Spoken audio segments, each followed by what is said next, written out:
Hey, what's up, guys? So I'm going to do a book review right now, and I'm going to do it on how to win friends and influence people.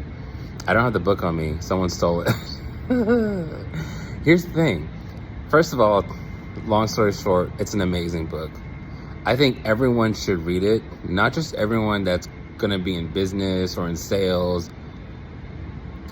It's about the diplomatic way to go about life, and how even if you're chasing money, it would be more profitable to chase people's hearts and to chase people's interests, to chase what makes people themselves, what makes them unique, to be completely interested in other people. So that's why it's called How to Win Friends and Influence People, is because it's about how to connect to people, really. And it was written in the 1920s by a guy named Dale Carnegie. So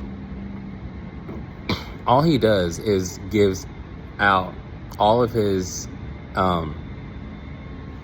philosophies, and then he has anecdotal stories that align with these philosophies, right? That are actual real life stories. A lot of them are great. Sometimes he's stories or parables by Jesus or Lao Tzu or the Buddha or Muhammad. Some of them are real life stories. The bottom line is that it's about how the key to wealth is relationships. Honestly, that's really all what it is. When I first heard about that book, I first heard about it in my early 20s. I'm older. But I first I thought it was about, like, basically how to be a psychopath, and how to say what it, like, have the magic words or magic phrases to kind of get people's interest. But it's not about that at all. It's a genuine advocacy towards connection, is basically what it is. For those reasons, I think everyone should read it. I think everyone in high school should read it. I think everyone who goes to college should read it. I think all young adults should read it, because everything that the book is saying is totally true. You don't have to go about life that way. There are plenty of people who got very, very rich and successful the conquering way. Look at I was going to talk about politics, but look at, some of the leaders you see today in the news.